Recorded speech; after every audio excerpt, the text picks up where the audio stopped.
Dave and I will say do lot.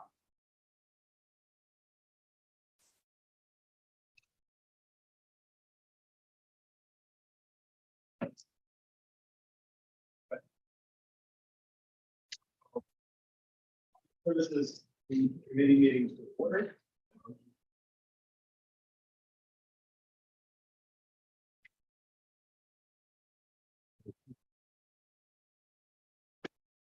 Well, I got a motion to. Yeah,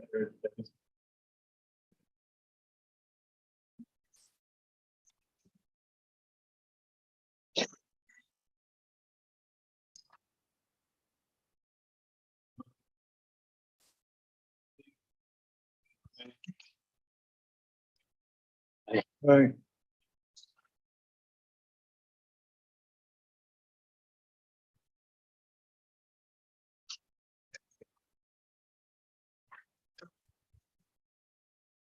the office of the agent modifying the 2000.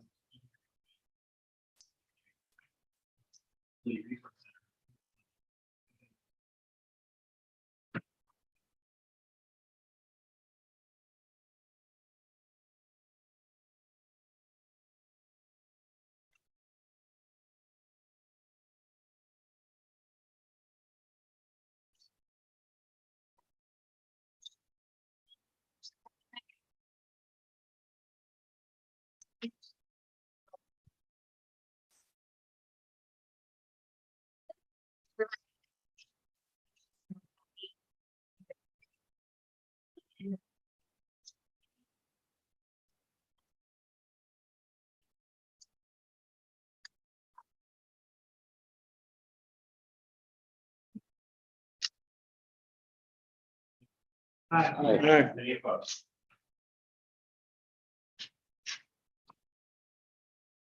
And it could 2023 nutrition.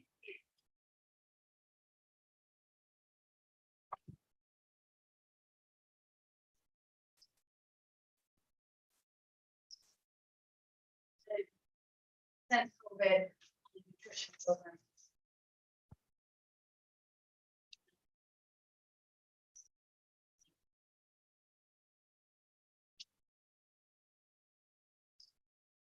Maybe I really what is that people who needed our help years before, 5 small during the COVID.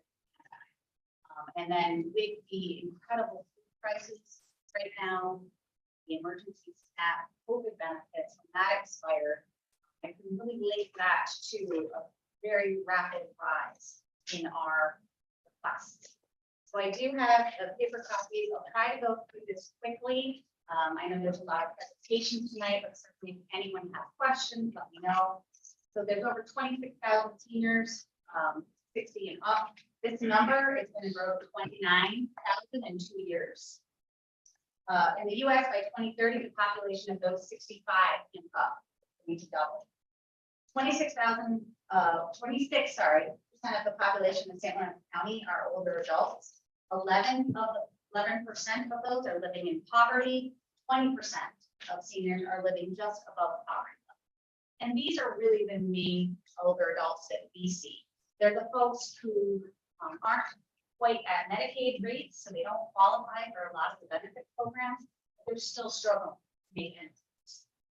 I wanted to give you the examples of what the federal poverty level is, and really say it's a fair indication. I would say probably about 80% of our clients are living in that range.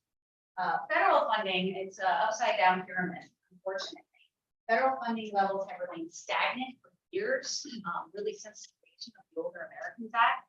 And we're not getting, state governments aren't getting the level of funding that they should be from the federal government. However, I will say in the past few years, we've seen much more money. I've been here for 9 years.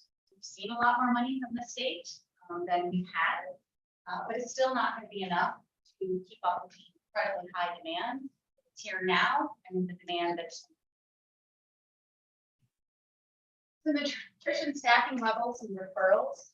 Currently, we have 25 part-time staff members. We have 6 vacancies, 1 nutrition assistant, and 5 part-time aides.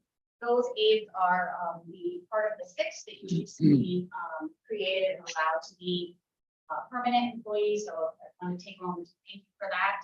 That is going to be an enormous relief to staff already, working so hard and allow us to continue to serve. I mentioned about the COVID SNAP benefit expiring March 1st. We used to average about 15 to 20 new referrals a week,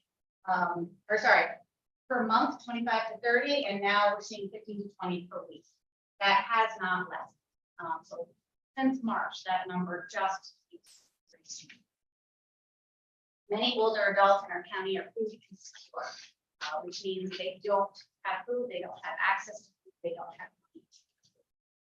We've never seen this level of folks calling and needing to use food pantries for the first time in their lives, needing to go to community. Just wanted to talk about the different programs. I know everyone had the presentation, so I don't need to go through everything. But the definitions of each: home delivered meals, there's available to clients who are primarily homebound, meeting certain qualified medical conditions. We have congregate dining, which is sit-down meals. We have grab and go, which is takeout meal, and frozen meal pickup. So for clients who maybe aren't meals or aren't interested in a congregate dining, we can come to the site of frozen meals. The last couple of weeks, a month, whatever it is. For NYSOFA regulations, there's a suggested contribution of $3 a meal. However, no eligible client is turned away due to inability or unwillingness. We toss around the idea of maybe increasing the contribution every year. NYSOFA has a lot of statistics that show even raising it a quarter causes a dramatic drop in clients who are receiving the service, because so many of them already can't afford $50 per meal. We have a contribution statement that goes out to each client each month, listing the number of meals that they received and the suggested contribution. And oftentimes, especially for a new client, when that comes out, they call the because they say, I can't afford this bill. Even though it says on it, it's not a bill. They said, I'm sorry, I just can't accept this. Nutrition centers are located in Fraser, Canton, Gouverneur, Morristown, Potsdam, and we are hoping with the addition of these new staff members that we can reopen a satellite site in Ogdensburg at Centennial, where we would be dropping off a packaged meal where the folks can sit in that congregate setting and enjoy a meal today. Just needed a staff member in order to do that. There's certainly a lot of folks in Ogdensburg, hours. During COVID, we temporarily closed the DeKalb Nutrition Center in Star Lake, consolidate staffing and meet the needs in other areas. They have not reopened. Both of these sites had historically low congregate attendance for years pre-COVID. However, all of the clients in those areas continue to serve and continue via home delivered meals, grab and go, or like I said, pickup. It would be difficult to reopen either site due to greater requests for services in other areas, staffing levels, lack of vehicles, and there's a lot of equipment repairs that have been needed. We're doing inventory of our equipment, and not most of our equipment in our kitchen area. So freezer's dead at DeKalb, the Ansel system at DeKalb has been red tagged, and the freezer at Star Lake is awesome. So here are just some statistics that I think really spell out what is going on. And you look at Brazier, we have 2 staff. We have 36 home delivered meal clients, 34 congregate. We have higher numbers there. We're in senior housing at LDSH.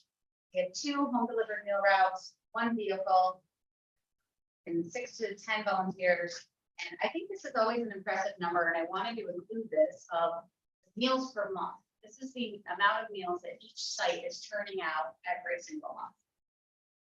In Canton, there's 4 staff, 118 home delivered meal clients, 33 congregate, 5 home delivered meal routes, and 2 vehicles. So if you kind of look at these numbers, you say, well, wait a minute, you have 5 routes, 4 staff, and 2 vehicles. How is that happening? It's a great question, and some days it is the puzzle figuring out how it's going to happen. do have many volunteers. But we couldn't do it without the amazing volunteers that we have. It was part of the reason we asked for those additional positions, part of the temporaries to become permanent, so that we can kind of backfill here. Because volunteers are great, they're not always there. They take vacation, they go places, have some people who go to Florida in the winter. We still need to serve all of those clients. We don't bring someone on to a route and then stop serving them. We don't have a volunteer to serve them. Meals per month for Canton is 3,082. Governor, 3 staff, 109 HDM clients, 13 congregate. Governor used to have a very large congregate population. I would say that people really have it back. We opened last August, so it's been open now a year. And they would have 20 to 40 a day. The HDM routes is another area. A lot, 6 routes going out of that site. There's 2 vehicles. Again, about 20 to 30 volunteers. 2,993. Morristown also has a lot of food production, 4 staff, 119 HDM clients, 7 congregate, 5 routes, 2 vehicles, 15 to 20 volunteers, and 2,712 meals produced. Lastly, we have Potsdam, which is our largest site. It has the highest production volume, 4 staff, 153 HDM, 13 congregate, 8 home delivered meal routes, 1 vehicle, 30 to 40 volunteers, and 3,166 meals per month.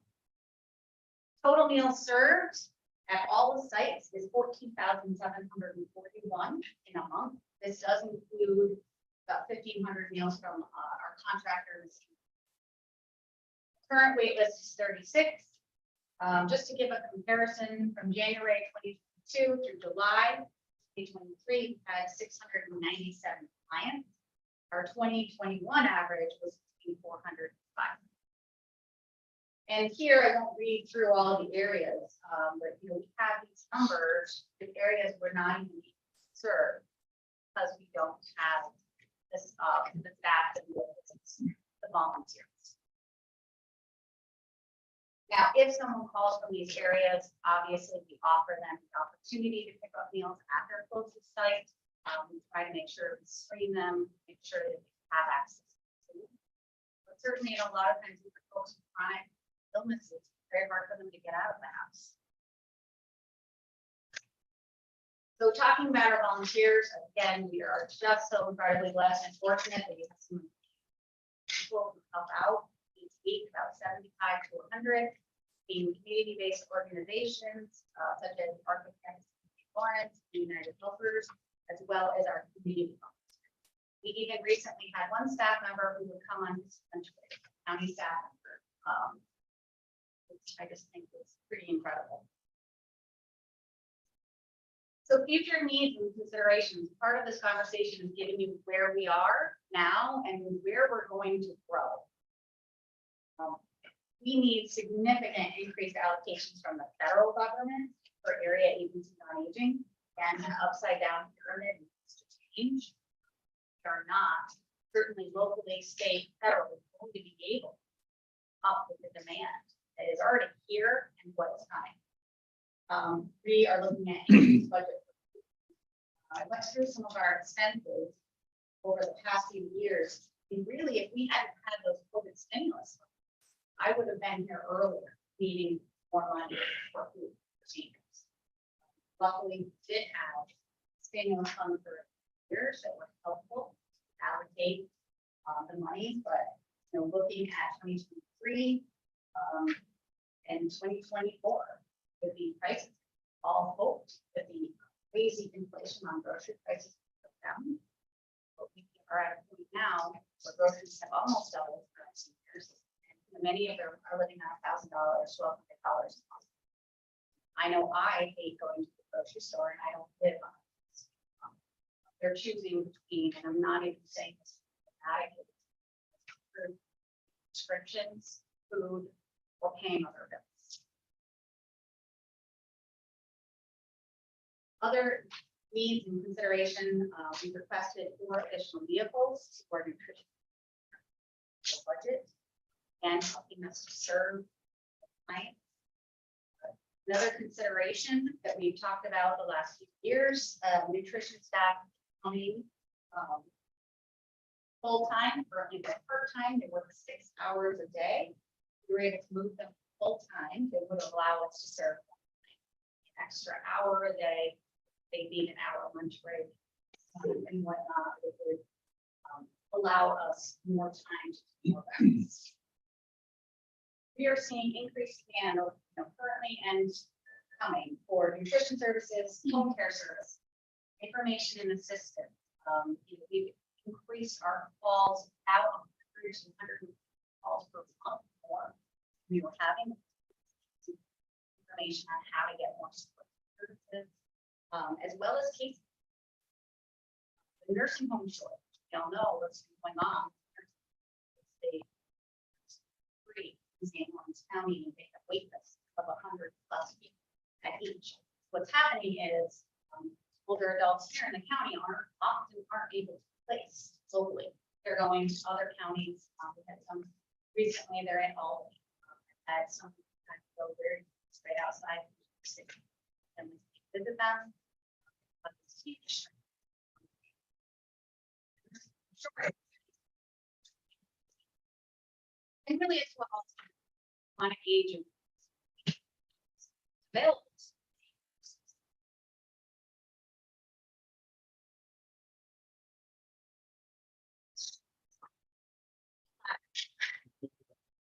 What do you anticipate if Centennial Terrace decides to avail you of your services with respect to the drop-off meals you're talking about? What are you looking at for additional meals just for that site? Considering you got a 10-story building with, and God knows how many people are in there.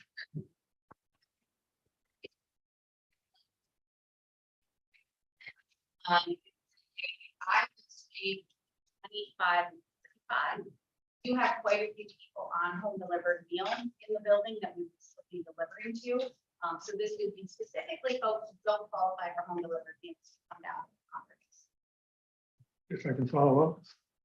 So you're anticipating then that some of those people will use the service.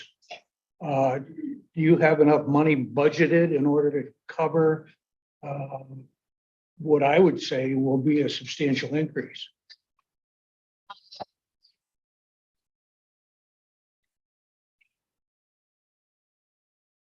So is that not available to them now? Just for home delivery? Right. Okay, nothing for congregate. Okay.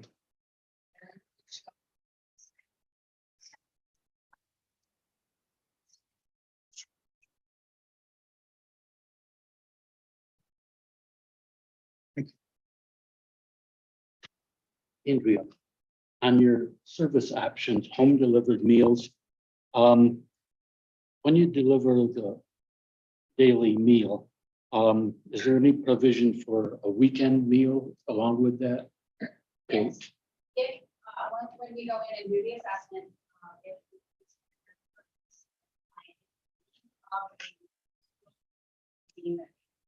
you access.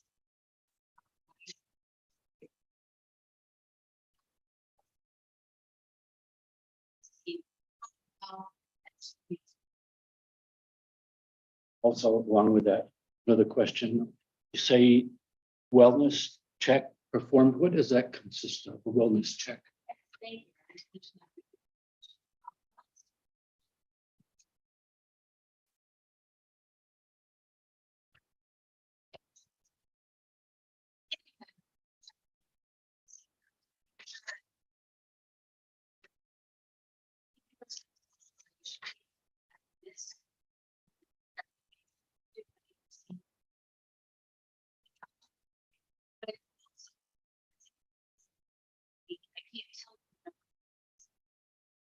Probably 10. Their volunteer driver or staff driver looks at the client.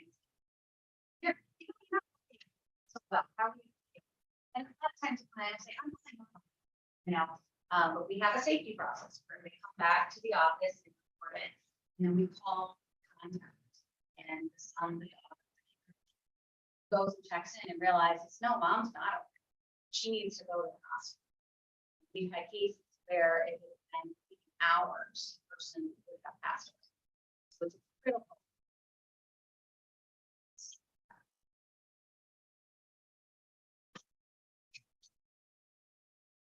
Mr. Chair. Andrea, couple questions. Well, first of all, I attended my first senior picnic last Thursday. I want to say that was fun as heck. I enjoyed it. I think you did a tremendous job. And it was nice to see everyone in that congregate setting. I thoroughly enjoyed it.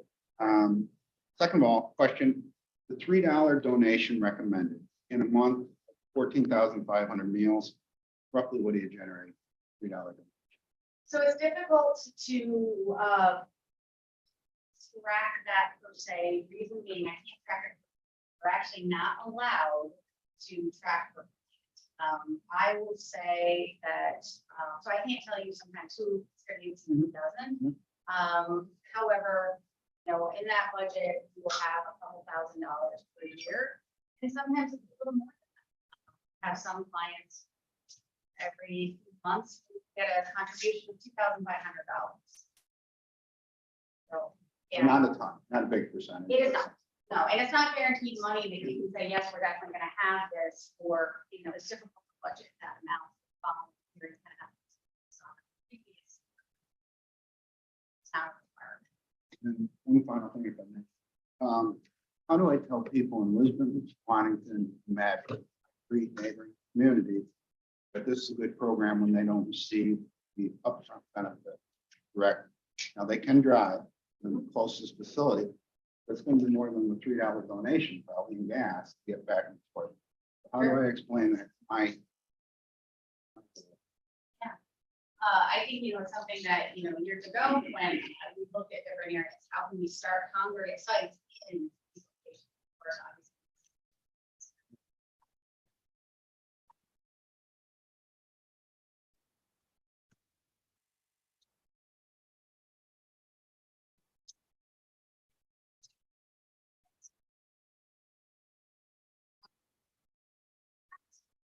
It's, you know, a lot of times I can't pick up, I never go there.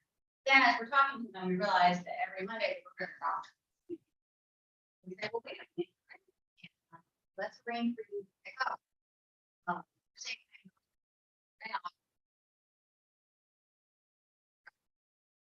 thing. Okay, thank you.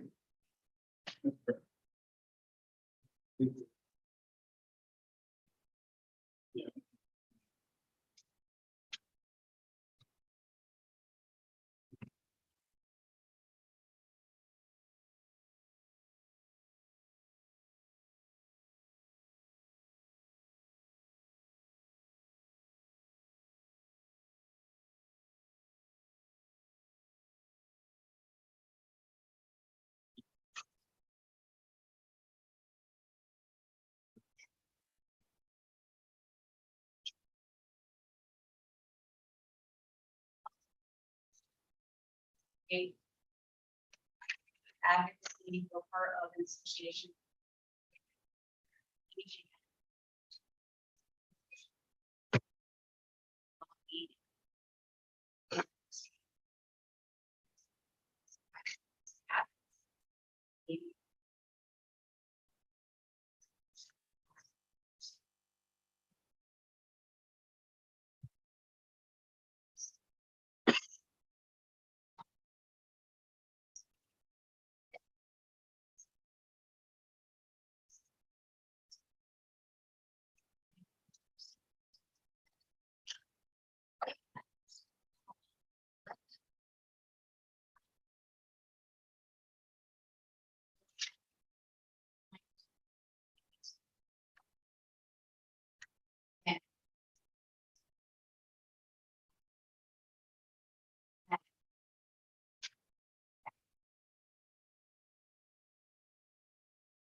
Every time I think about the office of aging, I think about somebody sitting in a rocking.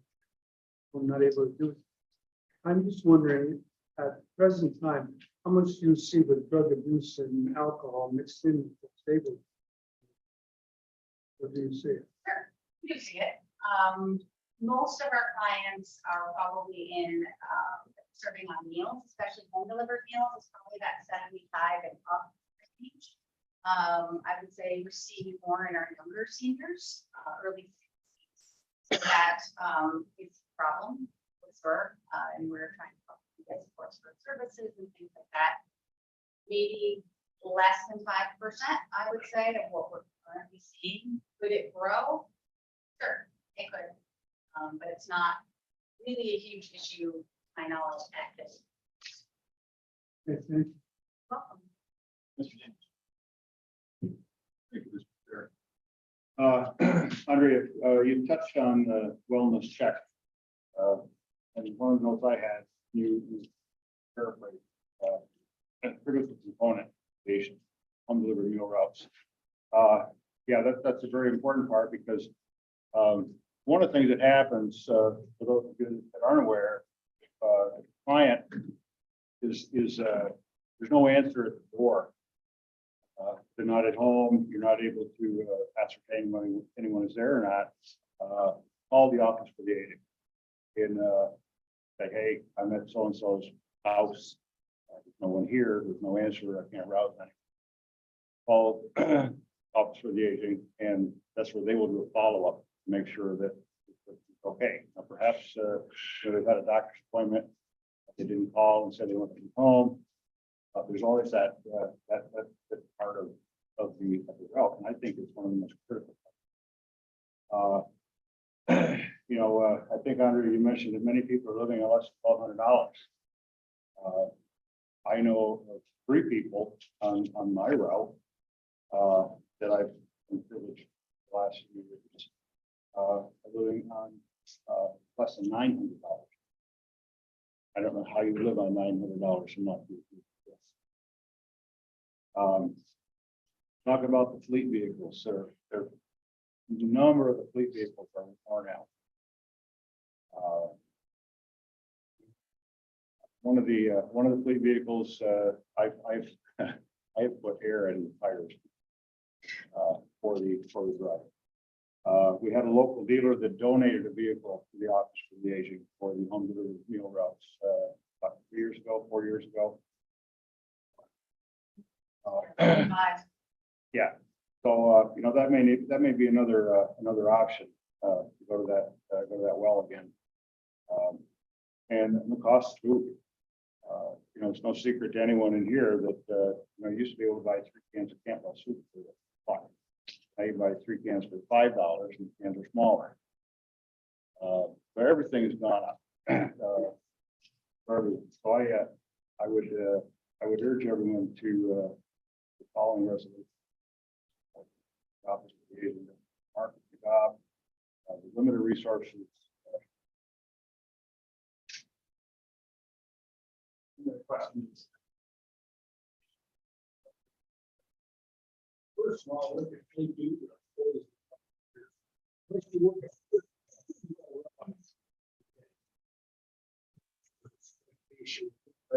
story, it's a lot of work. And just something to worry about.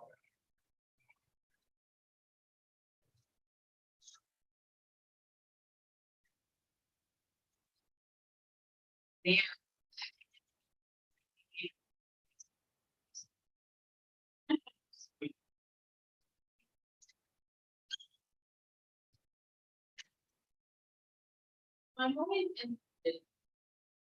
In farm to table. We help in that. Get money that. Locally.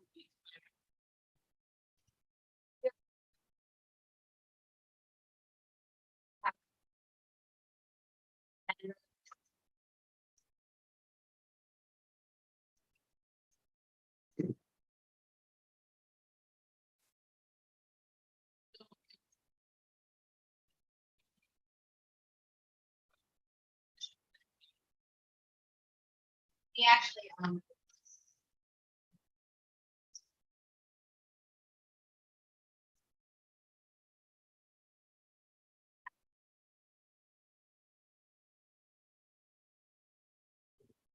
Andrea, I just want to thank you for your efforts to reopen the congregate feeding facility at Centennial.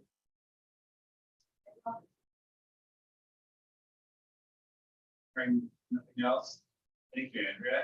And fittingly, our next resolution is modifying the 2023 budget for the Office of Aging for food purchase of care service.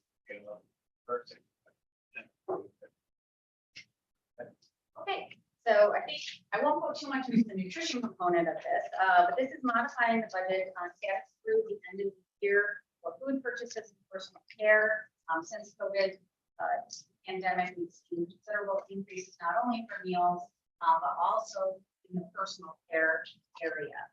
Part of that, what we're seeing is New York State increased the minimum wage for home health aides to the level of, it went last year in December 1620, and it's going in October to 1750. In order to get through the rest of the year, for the current amount of clients that we manage in our home care program, numbers at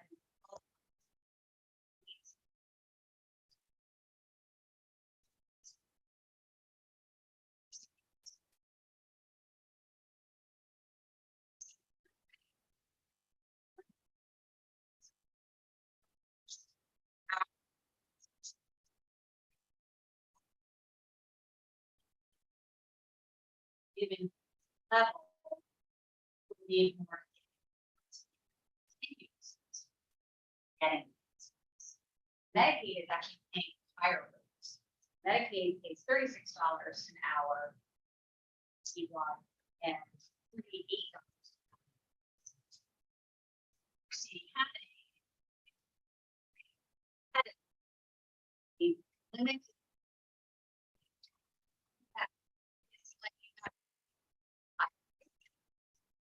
They're going.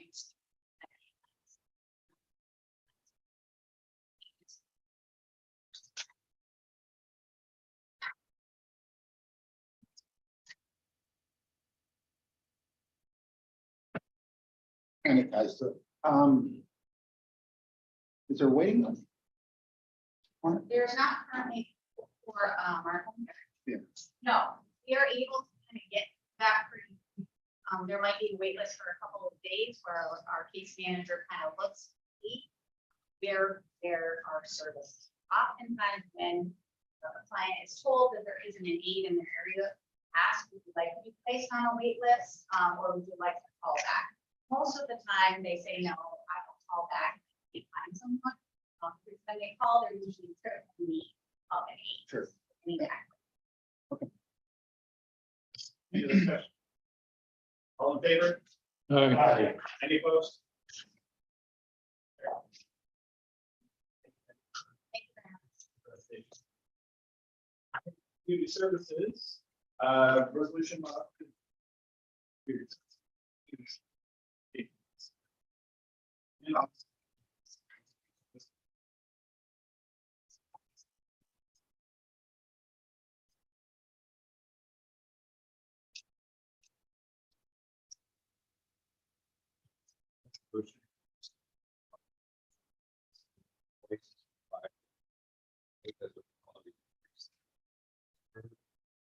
This is actually new.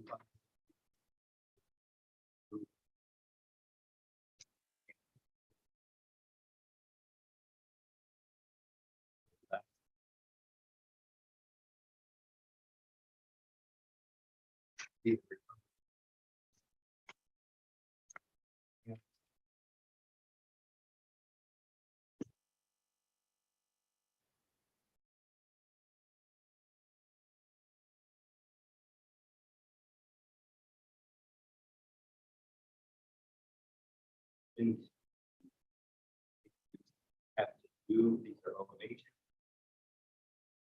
Full rate increase. So all those OMH providers getting the same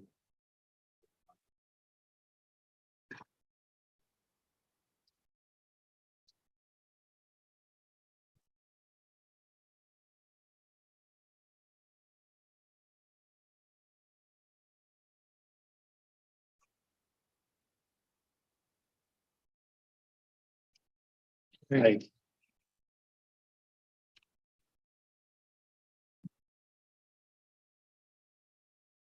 Motion is on.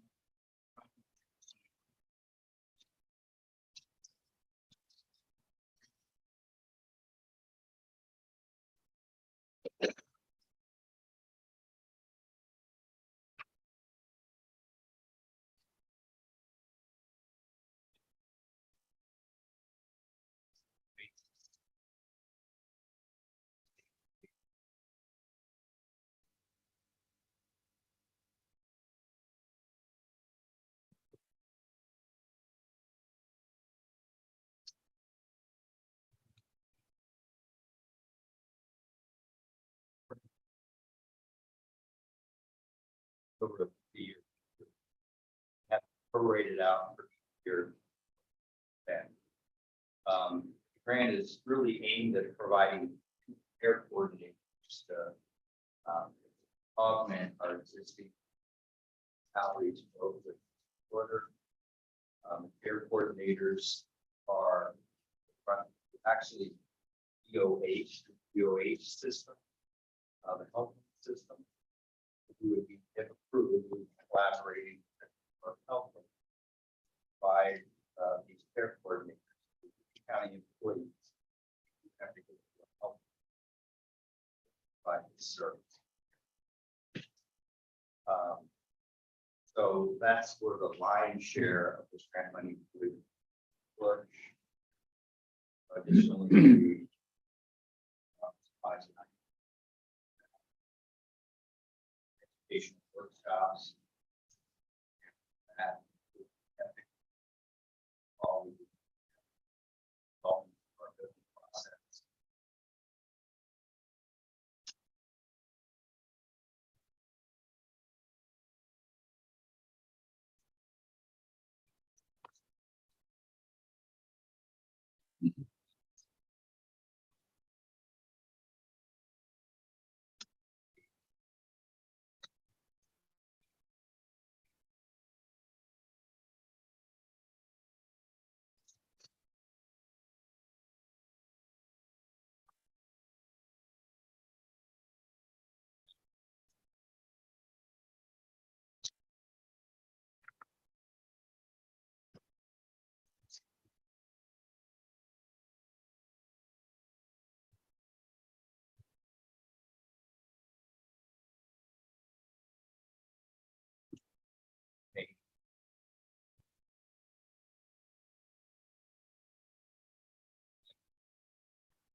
You have this.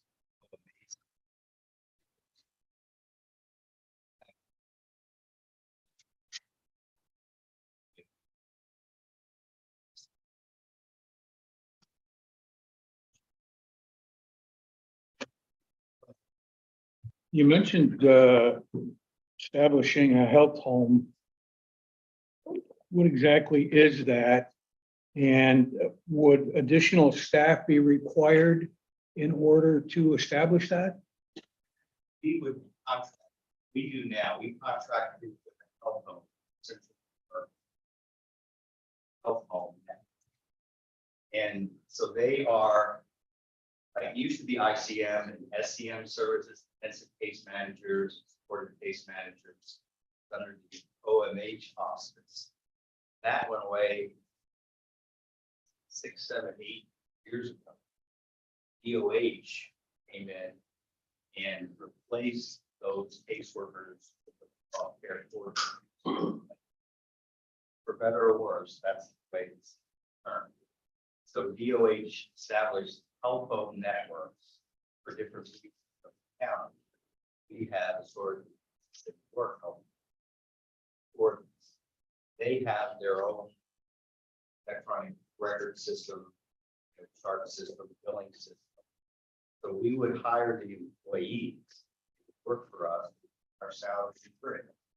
But all the billing and processing, for electronic health record, which we can supervise the notes.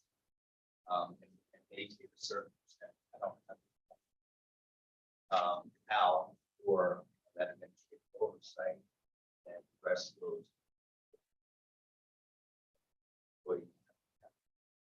So with respect to the two care coordinators, are there any support staff for them that are going to be anticipated? Or is that all provided by the folks downstate?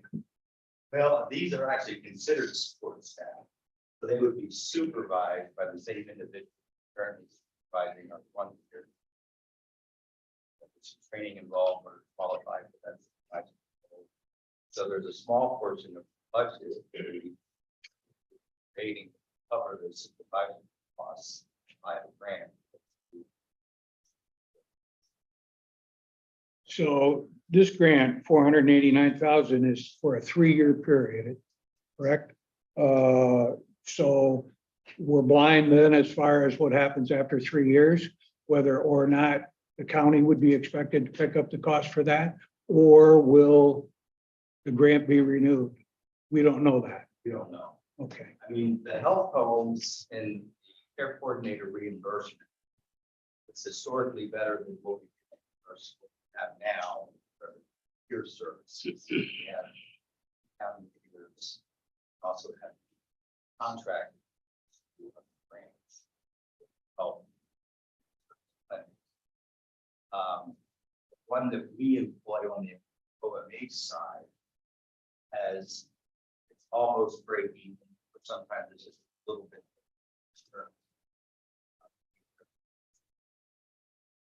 Unlike the peer reimbursement. Wrong. That funnels down. So we're getting a grant for this. And we're also going to bill for their services. And does the county get a share of the billing for the services minus the administrative costs for the oversight? We will get reimbursed for the entirety of their salary in France. Then we will also get reimbursed for whatever portion we get from the health. Which we don't know, obviously, what that's going to be, right? We don't know what that's going to be in dollars. Do we know what it's going to be percentage wise? I don't have that. Okay. But again, I just know, just in terms of historically, one case for the care coordinator we have, it's usually about a break. Have other counties been involved in this much longer than us with the health home care coordinators? Well, that all pretty happened, that transition happened statewide. So Recently. the transition from OMH case managers to DOH care coordinators. So that was a statewide transformation now for everybody. Okay, so does everybody get the same grant, or how is the grant, size of the grant determined? Well, this is, again, specific grants for care coordinators for the opioid use population. So this is, I guess you'd say, special monies, or, monies that was designated by OASIS as being important to infuse care coordinators. The OASIS system is predominantly been care coordinators, predominantly been. Thank you, Jay.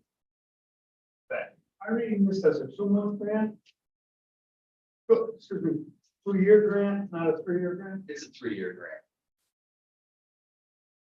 And it's prorated each year. Have some year spent down. So for this year, it started in October, so it'd be Q4, so it's not near the.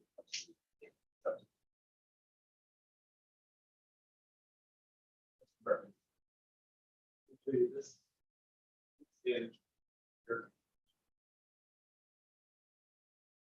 It would be new to our clinics on the OASIS side. Now, Credo is also a provider of OASIS service. They've had care coordinators. I don't know how many years.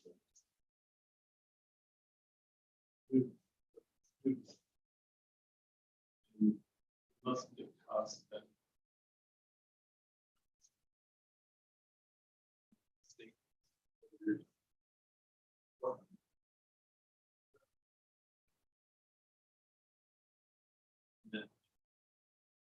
Yeah, the opioid settlement funds have really changed the financial climate for Oasis. In addition to the LGU getting a portion of that, and the county getting a portion of that, Oasis also has a portion of that to spend now. That's where this money is coming from. And this is really startup money, because typically airport breaking reimbursement such possibly sustain.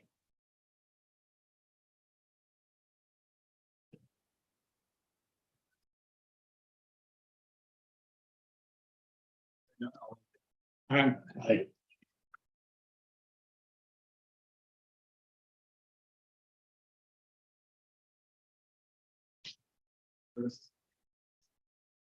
So. I don't know.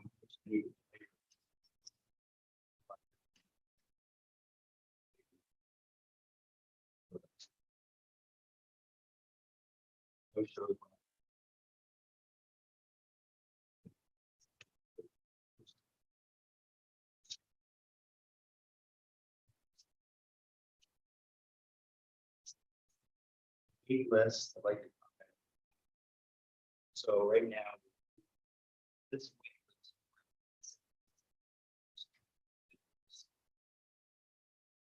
Wastes.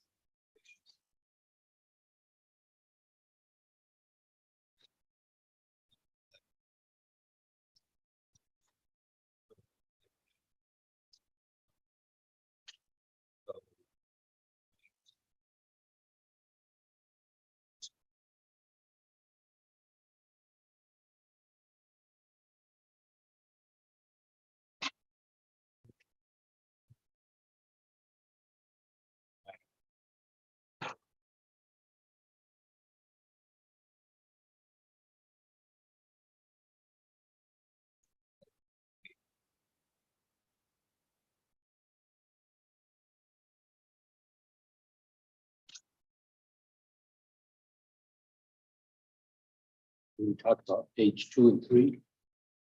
On here, on the dollars paid for billed services. Again, looks pretty dismal as far as our financial reimbursement rate on that. Do we have any hope at all of getting paid? I mean, this is pathetic.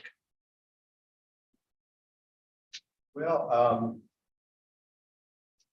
again, in part, some of these, low percentages are as a result of what we're charging insurances for actually.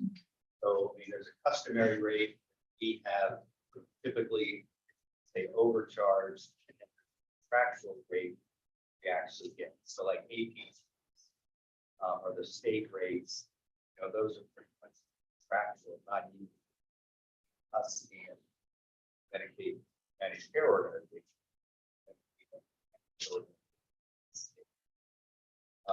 But we oftentimes charge insurances and payers additional amount, really conflate for conflates. What we really expecting back. So that's part of it. Not really. I'm saying it's not accurate in a sense. It's what we filled out, but it's not what we expect to get back. So that's one piece. The other piece of it is that we have rebilled so many times that when we bill, those rebill amounts, same services, are also part of the tumor rate of the bank. So we really kind of need to look forward to what we different. One of the things we talked about is billing for contractual rate. Kind of going back and forth with discussion. Maybe build the APT. I did a membership inquiry on hygiene directors. Predominant responses were they don't play overcharge payers, it's go straight support. So that's one option. The other option would be the bill APT plus the 10% overage. so that these numbers aren't so inflated. And the fraction. 40%. And the other thing is, we started fixing the settings, so to speak, in the system. And we did that second, third week in May. And so our billing certainly improved since we made some. So this goes to April. Color score. That's. Perfect. So they.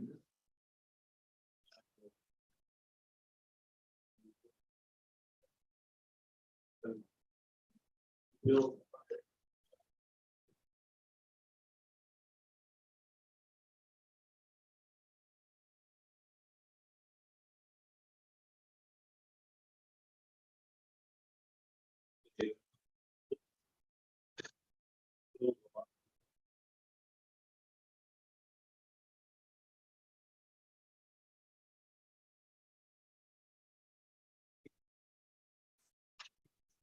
Well, it's under, I mean, these are understated. I just don't know exactly. This is what we currently love. So when we rebill services, same services for the nine, say we rebuild it twice, say 3 times. The third time was the charm, and we get paid for that service. Then those recharges all come off at the same time.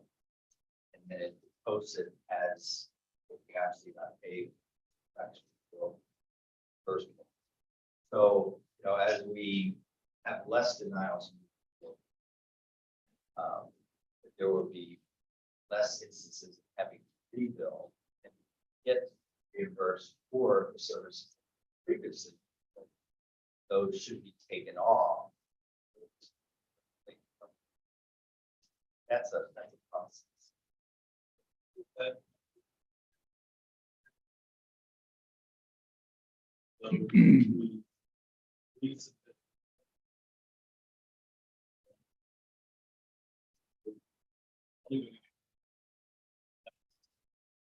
The other two.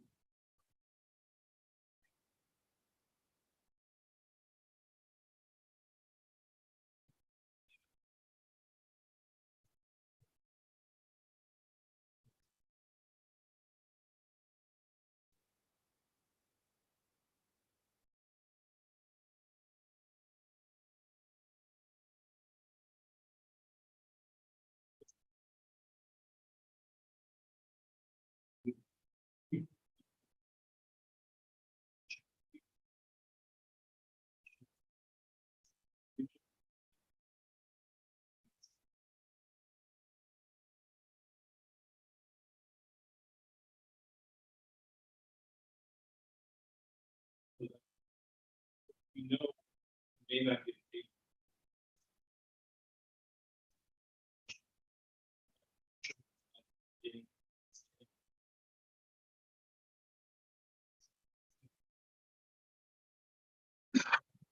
These are, for that particular month, in terms of what we build out, what we.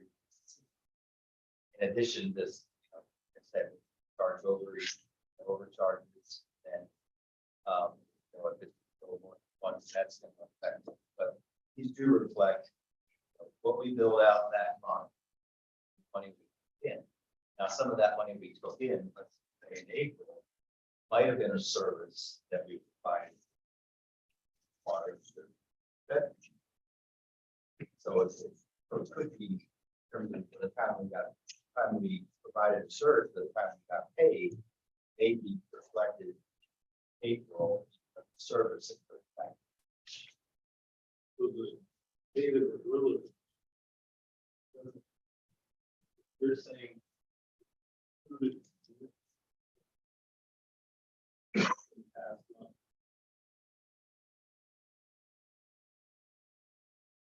Money that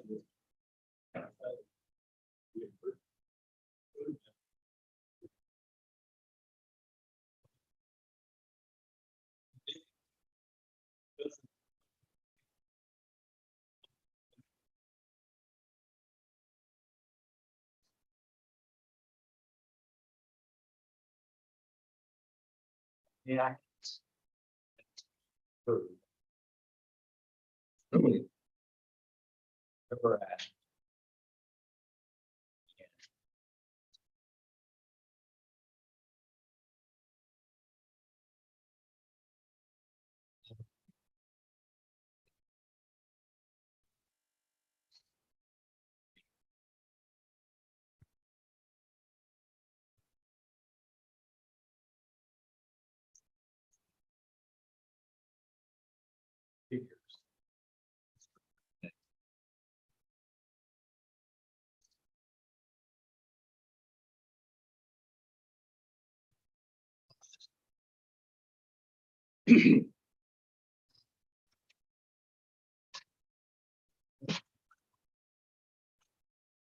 Yeah, legislator Burke asked about this, and to me, this seems to be overly complex. Can't we have a system that if we say, send a bill to the insurance company for, say, to pick a number, $150, and it's denied, so we rebill it for another $150, may be denied a second time. So we rebill it for another $150, try to get the money. Can we not have a system that shows that we haven't billed $450, we've billed $150? I mean, I know in our simpler business, I have to send out bills sometimes more than just once, but I certainly don't show it as having been billed double or triple the amount for every time that I've sent it out. Can't we have a system that, so that we can understand it, so that we can do our job to try to get some sense of financial accountability for this program? I mean, that would be, at this point, it'd be a manual process. We have not found a vast.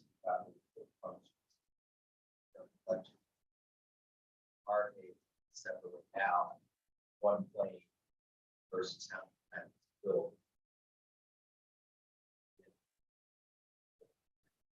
So, I'm not, if I'm remembering correctly, my staff has requested the reports to be modified so that a rebill isn't counting in that denominator again. And the response from the ER was that the custom report. Is that correct?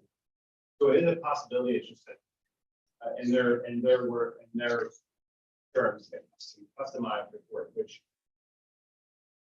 I think would agree, kind of boggles the mind that would be a custom request, but that was the response to medical records. Sorry to interrupt, Dave. While you're on the point. Mr. Lindbergh. How many days on average are our billings, your billings, in an accounts receivable status? Well, and how long of a period? Or From the time that the bill is submitted until it's subsequently paid or we receive payment. On average, how long are the billings in this particular area in accounts receivable? so, In other words, how long are they due? How long are they past due? Well, it's different for different payers. So like Medicaid managed care, which is predominantly our largest payer, there's several, Central New York and the Dallas. They have a 90-day period that we have to bill within that 90 days, or if we do not, it's not timely and it gets denied. Right. So then you have other payers that are longer than that. I don't believe there's many that, I don't think there's any shorter than that. Some of the commercial payers may be longer. I believe Medicare, you don't have a whole lot of those. It's up to 1 year. That's on us though for documentation, is that not so? In other words, if we don't get our documentation in within 90 days, we're not gonna get paid. Well, correct. I mean, if we get the initial claim filed within 90 days and it gets denied, then we have another 60 days subsequent to that to try to correct. if I may. Yes. I came across a figure, a number that apparently has something to do with the timeliness of accounts receivable and information, or excuse me, documentation about timelines and the timeliness of submissions. And they call it 10E11. Are you familiar with that procedure or something that has to do with documentation, either not having been received or a requirement for it? 10E11. Obviously a state number for something. Anywhere electronic health record 1011. They go by ECR 1011. I mean, Well, I'm asking around and I'm finding out that, for instance, United Health, they say that they have implemented 10E11. And as a result, they have cut the number of reimbursements, or not reimbursements, imbursements to the, or to their bottom line by a factor of 20% in timeliness. And they implemented 10E11. I mean, I don't know if that's all big companies that they brought in or revenue cycle management company. May I recommend maybe we just reach out to counterparts that. Yeah, I'm not trying to stump you, Jay. I mean, I'm just trying to do my homework here. I mean, we are looking at, I mean, we're applying for another grant. And we're also looking at bringing in a consultant. To really, because like when we hired Epic, I mean, you know, they're helping us through the billing process, but they do not go into our electronic health record, you know, personally and physically, and check all the settings and to make sure everything is set up the way it is. So we're looking at that service. Whether or not this is comparable to that, I don't know. Well, if they're saying or they're reporting that they're cutting the time, excuse me, the reimbursements or the payments by a factor of 20%, using a particular code 10E11 that they implemented some time ago. It seems like that might have something to do with documentation. And I'd like to know what it is, if you can help us out with that. Sure. Thank you. Sure. So 10E11, Google it, is our 1011 EHR that we use. And so probably they're talking about that. That's just an oversight. My question was, as old school as it sounds, do we ever just take like an Excel spreadsheet and be like, this is what Bob built in January of 2023, carry it to the end, and kind of keep track of month by month what portion of that we get? Per client or aggregate rate? Aggregate. Because, I mean, it might help, per se, if we're keeping like January's billing 200,000, to get a payment off it like this way. We used to do it with big commercial landscaping contracts because people would partially bill you, send you questions. It was just a mess. And so you knew what your original bill was, and then you just wrote down how much I got that they applied to that invoice number. Because if you keep changing the invoice numbers, you're never going to really be able to track it. But it would seem, sorry, okay, it would seem if we had something as rudimentary as that, might help us know what did we bill and what part of that particular invoice have we received. I'll have Ruth speak to that. That's been. So one of the things that Jay and his staff have undertaken is a weekly billing meeting that Chair Hall sometimes attends, and it is based exactly to your point. There's a spreadsheet that the administrative services manager maintains. And I think perhaps if it would make sense, those summary tables could be shared as services as well to track that. I don't necessarily think the percentage of dollars is doing what we want it to do still. And I think if that's something that the board would agree would be helpful, we can bring those summary points, just the total, to the point Legislator Curran made, that would be helpful. The billing meeting last before each services, we can bring that to your attention. It's a spreadsheet built upon what's sent, what they know will be lost, and what they're still hoping to get. So one of the things we recently changed on that was instead of, using what we call the customary charges, we adjusted that. I mean, we can run it both ways. Sure. But we can do customary charges and, what those percentages of reimbursement dollars are, or we can just do it contractually, or, basically based on the state rates. See. Mr. President. Dave, I may have asked this before, but year or so ago, we had IMA doing the bill. We were up in the 88 to 89, 90% of bills paid on services. And the reporting was the issue, the reports, if I remember right, you didn't get the correct report.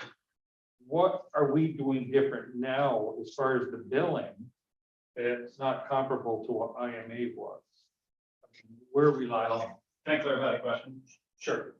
You said the old report, that was percentage of. Percentage of dollars bills paid, bill dollars paid or bills? paid. Okay, got it.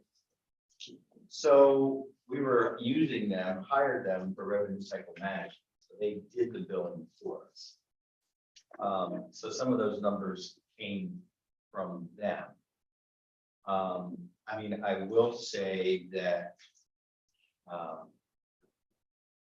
we are, I mean, it doesn't reflect in these numbers, but in terms of the dollars that we're bringing in now are equal to or somewhat greater than what we this, we have a hard time putting a percentage in terms of what are we actually, are we getting 70% rate of return what we fill out? It's just hard to know. Thank you. Any other discussion?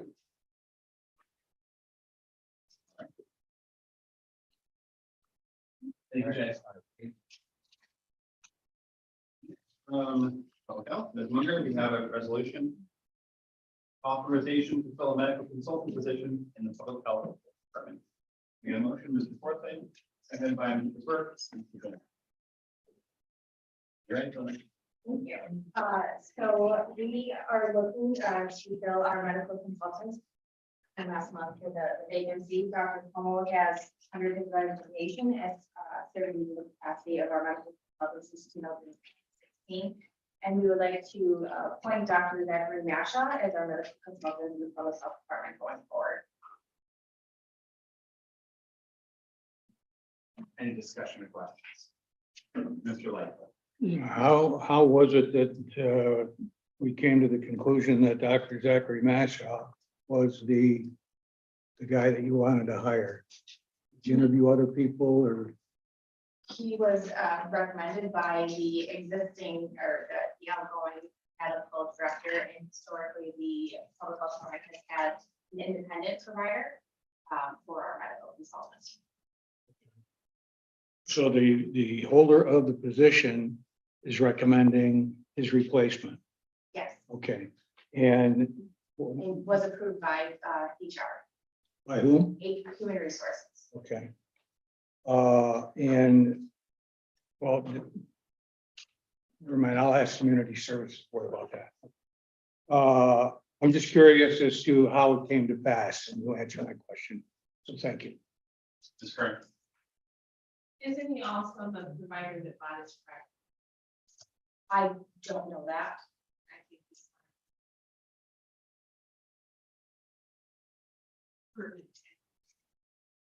Ms. Reagan. I know Dr. Mashaw, he's a great addition.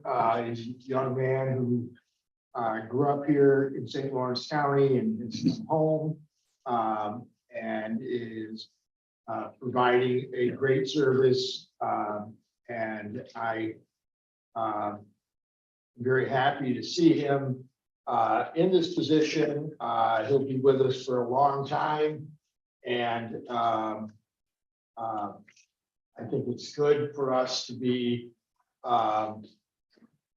having someone who will be available and who's interested and is willing to work for $10,000 a year. I don't think doctors are beating down the doors to get $10,000 a year from us. So having someone with the skills and knowledge that Dr. Mashaw has, I think it's a great idea, and I'm going to. End of the discussion. Mr. Miller. I guess this kind of goes along with what Mr. Lightfoot was saying. Do we, and I guess I'm just familiar with school postings, right? When there's an opening, we have to post and see if there's anybody else that has to, can we bypass that? Is that a practice? We should ask our HR director.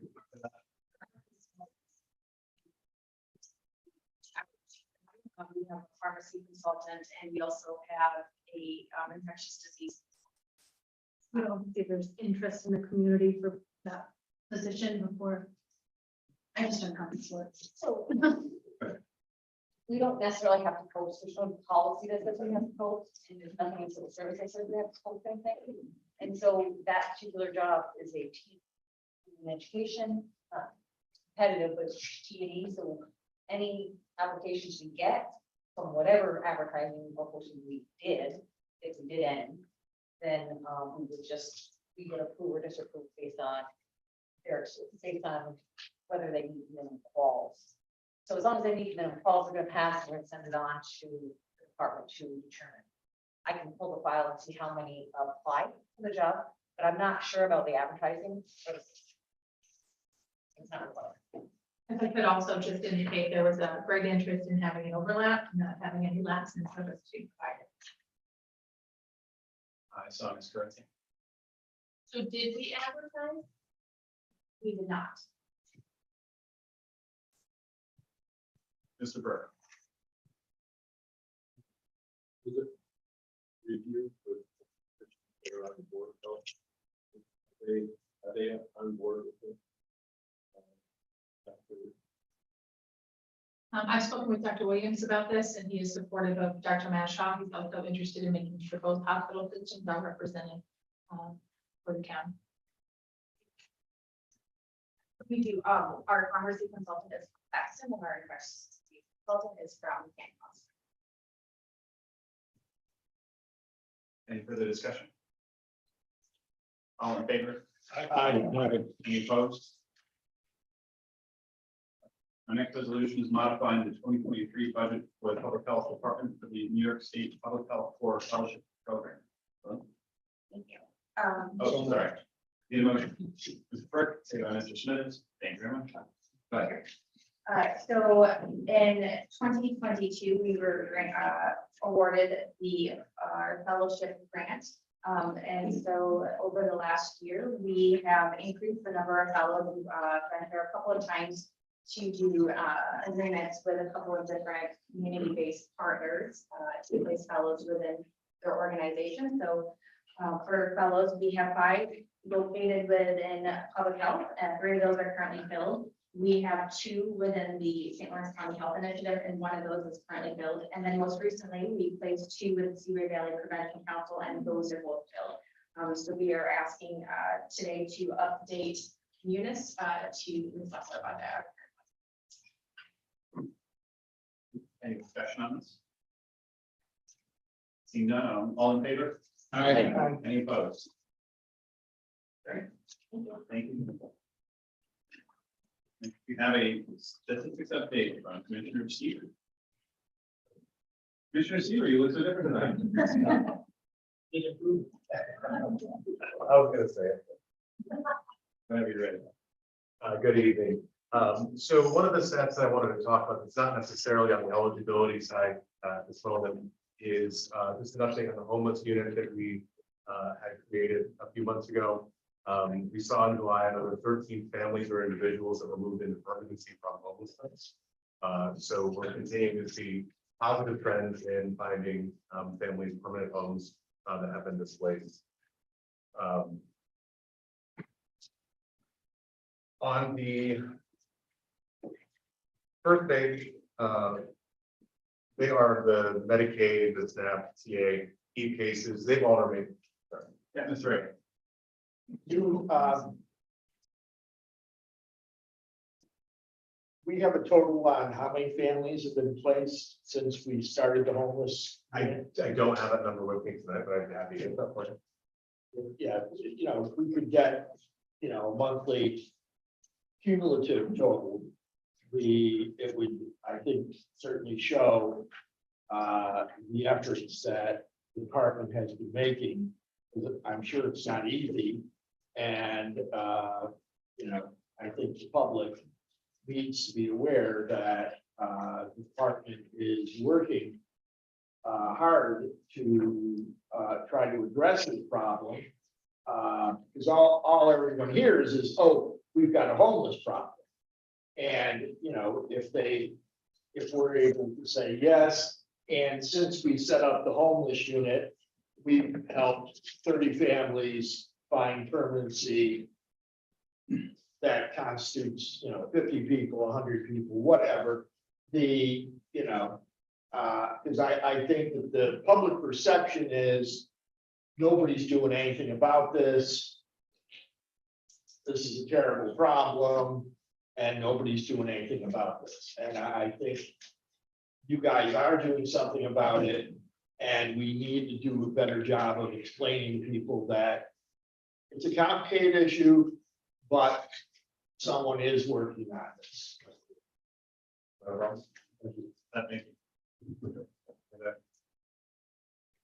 Just wanted to mention on the report that you received, I think you'll recall, we started breaking down the reports into 3-month segments. Doug is going to pick up on the eligibility piece, and that's about 4 pages in. So actually, I'll be starting on page 7, just reviewing the eligibility programs. On page 7, there really was no change from our previous 3-year historical averages. If anything, it's trending down a little bit, but there were no major changes within those numbers. Moving on to page 8, I wanted to touch on a statistic that Mr. Hall had kind of requested, which was the number of, we're looking at the SNAP benefits or the SNAP applications by town or city.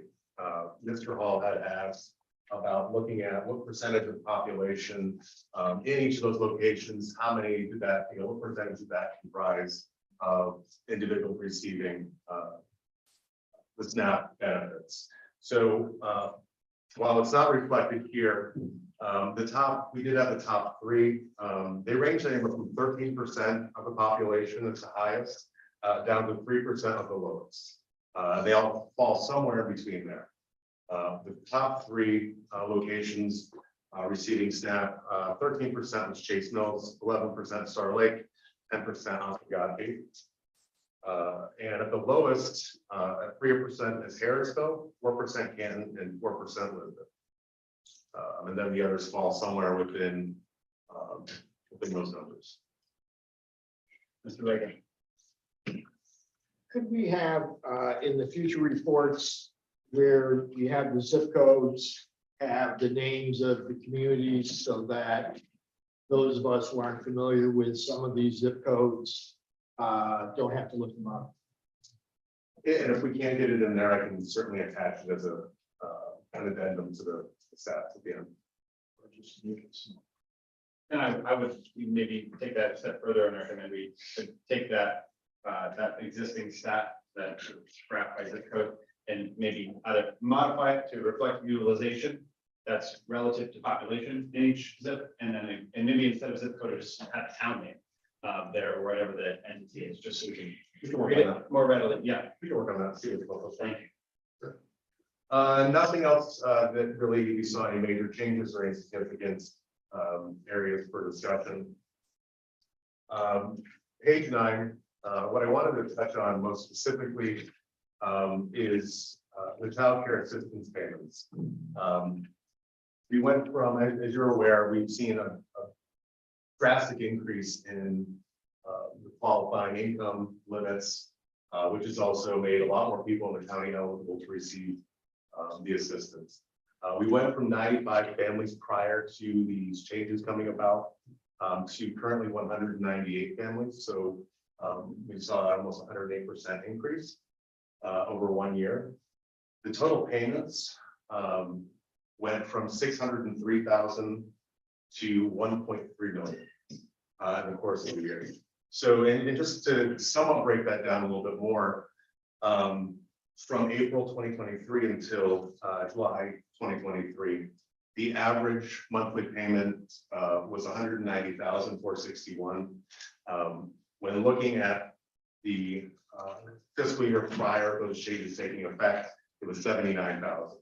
So that was, again, another 818% increase in the payments that we have been putting out as well. And just to highlight that we're going to continue to see more income adjustments in October. So a family of 4 right now making $90,000 to qualify. That will change in October to a family of 4 making $99,000. So the limits go anywhere from $83,000 for a family of 2 up to $131,000 for a family of 6 would qualify for child care assistance payments.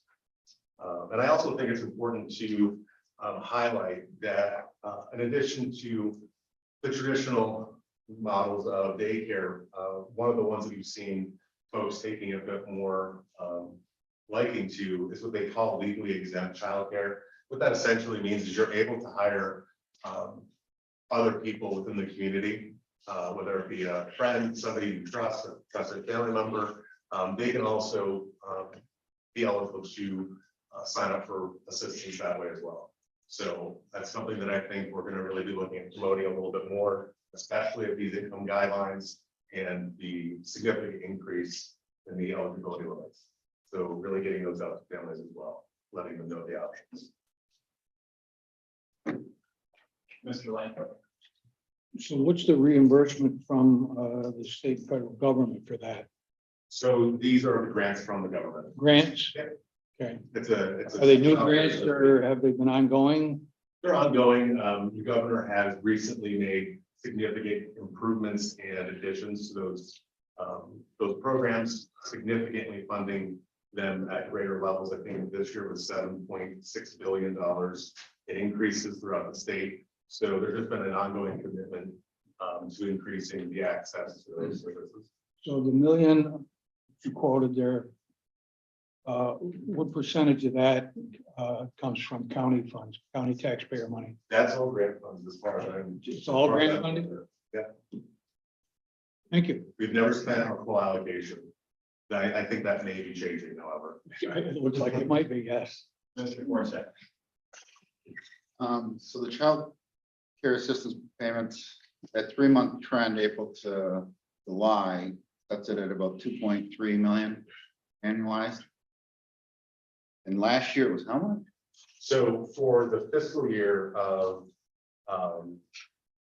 prior to those, so prior to the previous fiscal year was 600,000, and the fiscal year that included the increase was 1.3 million. What's it?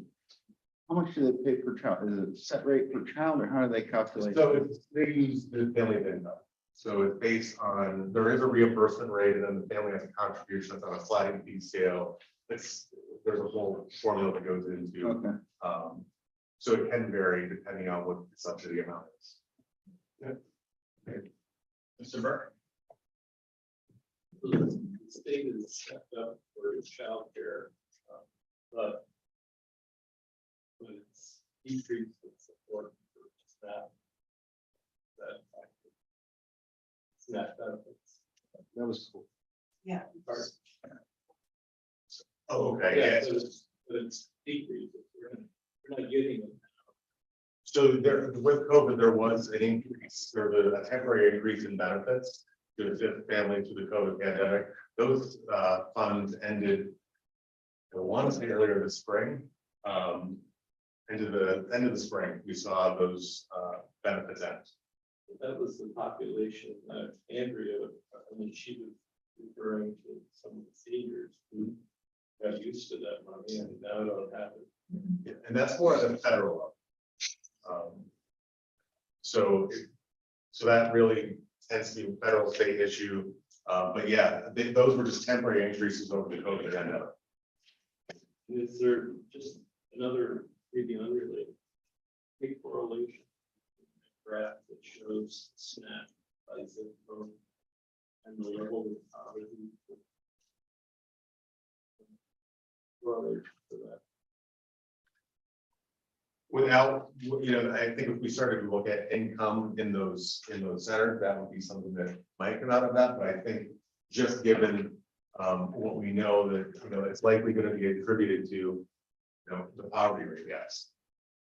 Because obviously those individuals will receive higher numbers of the population. If they're eligible, then they're also going to be lower income. Are you seeing any of the same picture that Andrea so graciously outlined for us, that need, especially for seniors, she takes care of is much greater?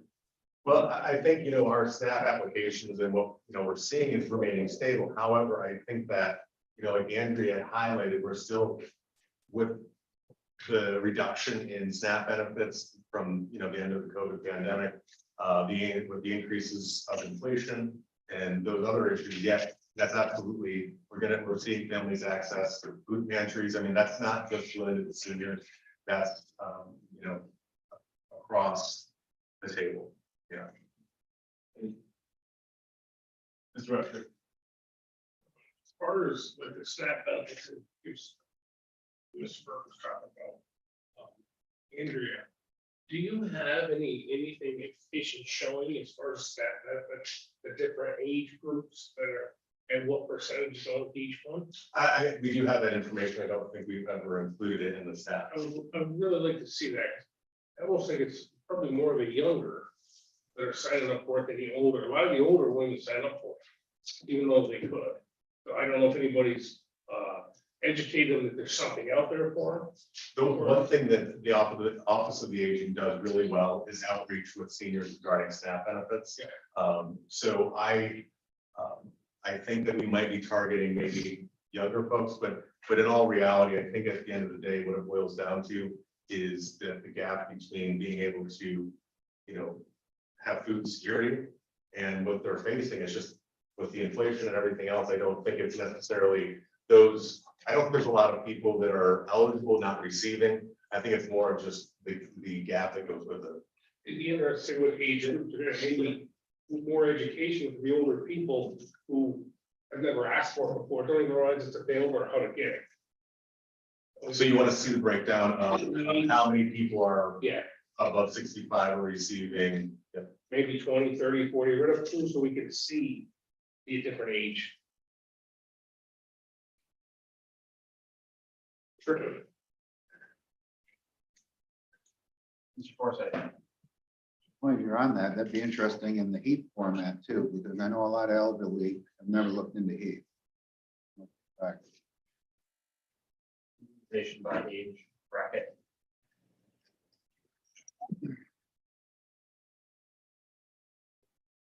You have more to cover?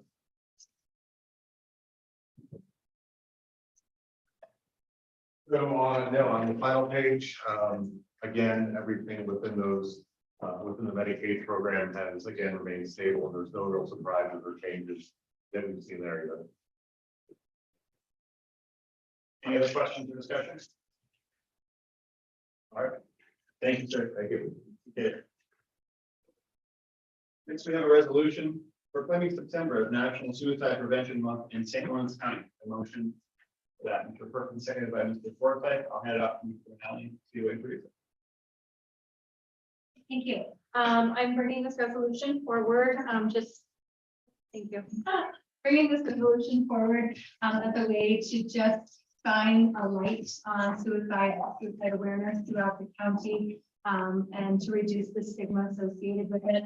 We're really fortunate to have between our public health and youth bureau, Jolene and Alexa have partnered up and they've been doing a lot of training with the youth across the county, especially and with our school personnel. With the QPR training, the question, persuade, and refer training. We also have the Suicide Coalition that's very, very active in St. Lawrence County. They are going to be hosting an event called Chalk the Walk and Talk the Talk, where they'll be distributing packets of chalk throughout the county to different organizations so that people can write messages of hope on the sidewalks throughout the county. That'll be taking place September 16th through the 22nd. But I think that it's just really important to recognize that this, it has no barriers, right? It has no limits, and that there are resources and help out there for people that are having difficult times in their lives, and also support for families that have suffered a loss due to death by suicide. So I'm bringing this resolution forward in hopes that we can just shine some light and provide some support. Mr. Ring.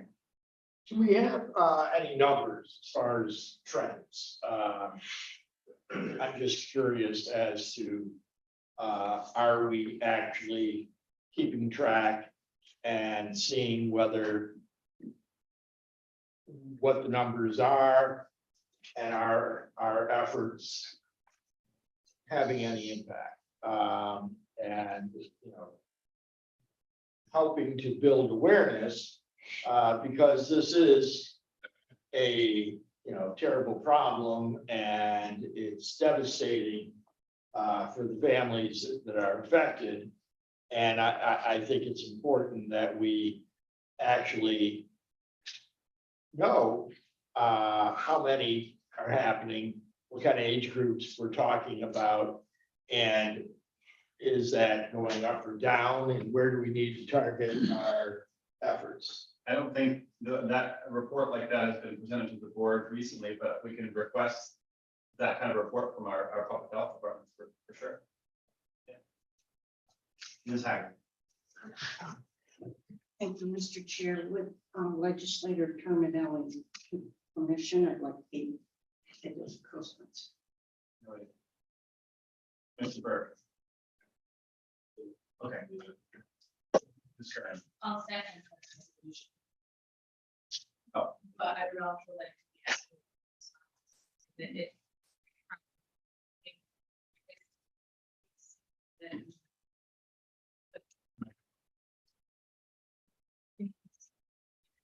Edmonton, but from all walks of life, never. A lot of it is people, when they get, seem to get so, get like to such despair that they no longer will reach out to even anybody with point on with them. So I think that we've done well in this county to have a couple of things.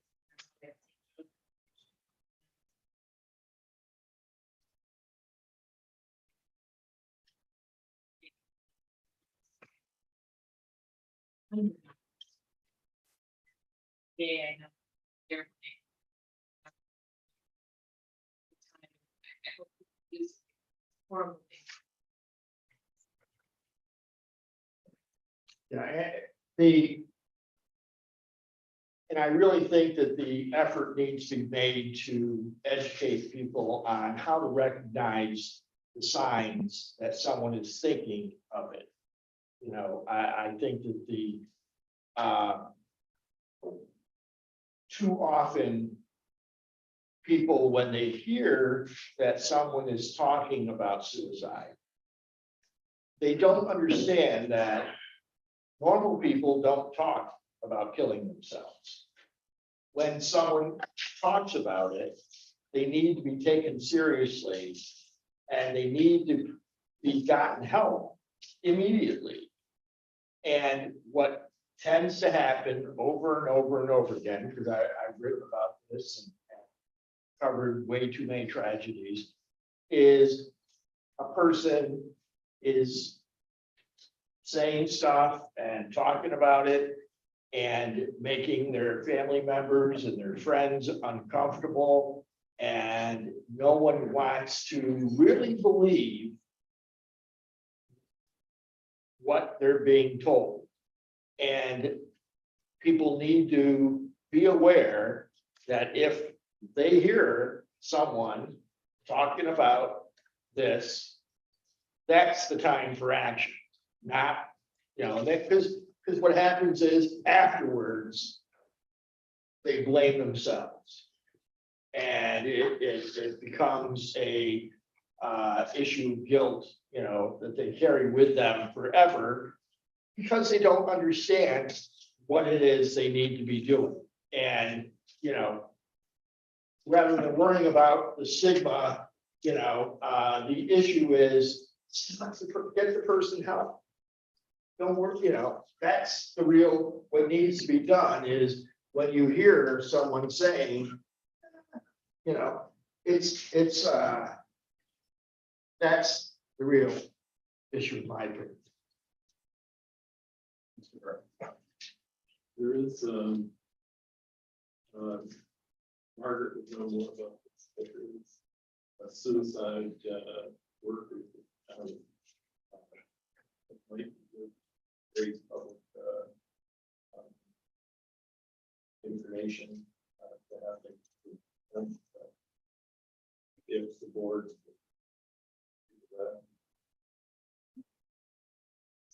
Yeah, go ahead, Mrs. So the Suicide Awareness Coalition is co-chaired by Lindsay Best, which is our deputy director, and Anne Marie Snell, who is the director of the St. Lawrence Health Initiative. So I'm happy to reach out to them and request that they speak to us about that. Any further discussion? All in favor? Aye. Any opposed? Carried. Next, I will hand it off to Joelle for vacancy review. Yes, so we have two departments tonight out of the 12 positions that were reviewed by the Vacancy Review Committee. 11 existing positions between this meeting and the next, and one new position are being requested. Just to give you a little bit of background, as I usually like to provide, the immediate fill rate for the positions for the last 11 months has been 95.89%. 30, 60, and 90 are all sharing 0.68% for positions, and the held or withdrawn positions are 2.05%. So here we come up on our average year. Next meeting, I will present the annual findings. But the 4-year average right now is 149.5 positions, and we'll finish this year with 146. So we're just under that annual total. The high was in 2021, 22 was 162, and the low of the last 4 years was 2019, 2020. Approximately 43 temporary positions this year have been created for the reasons that you provided authorization for. Those don't last longer than 3 months. And the majority of those, you'll remember, are in highway due to the seasonal hiring, which this year they had a terrible time looking to fill those seasonal spots. I believe they ended up filling 3 or 4 of the 6 in the entire season. And the other temporary positions are the heat positions. So those are the balance of those 43 with 10 in each department. If there's no other questions, we'll move on to Office for the Aging. Andrea? Hello again. This position would be a create and fill for my department. I believe I am one of the only, Ruth will not confirm, department heads without a dedicated clerical staff member providing support. So I currently am doing, for the past 9 years, all of my own letters, memos, and other things, as well as maintaining personnel files, which I can imagine with 40 staff members takes quite a bit of time. So I would like some additional support so that I can focus on many other important parts of my job to help out. This position would also cross-train with all of our other clerical staff, which is actually 2 keyboard specialists, to provide additional clerical support as well as the department. Questions? Okay, and then a second position requested is a clerical keyboard specialist.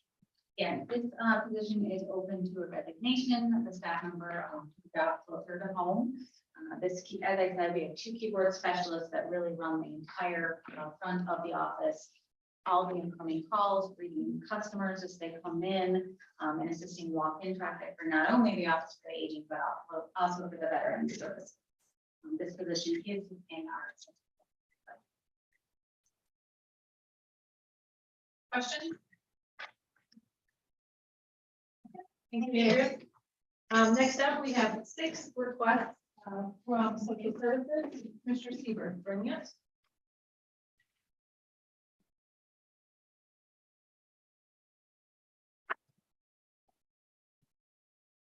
Good evening, everyone.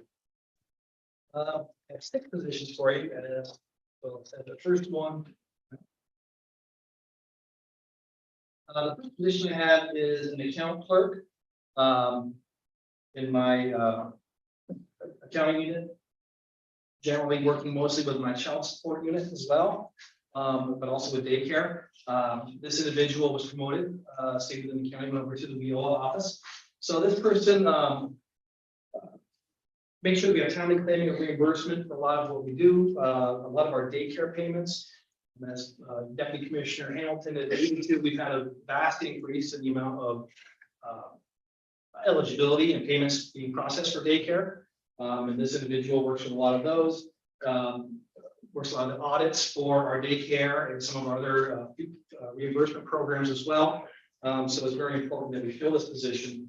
With your indulgence, I'm hoping we can do so. Questions?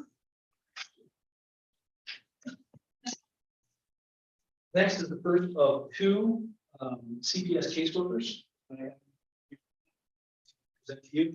The first individual left us to go back to school. And the second CPS position was one that had been out on extended leave and ended up resigning. Both of these positions are again in the CPS unit.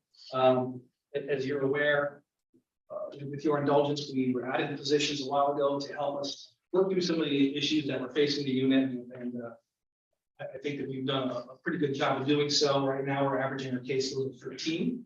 But we do have a number of vacancies, and the number of vacancies really doesn't reflect where we're at, because a lot of the people that we hired are still in trainee status and therefore can't take caseloads. So having these 2 positions vacant is kind of a drag on us right now. It does take about 4 months once we get somebody on board to get them able to just take a caseload. So I'm asking your indulgence in filling these 2 positions so that we don't end up backtracking to where we were once before. Questions?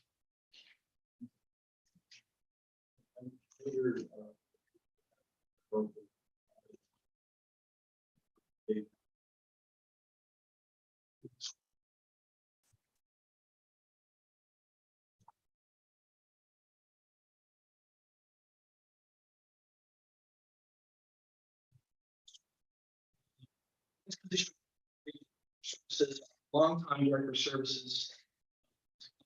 Take a job state. Further her career, 22 years of experience. So it's going to be a big lift to fill this position.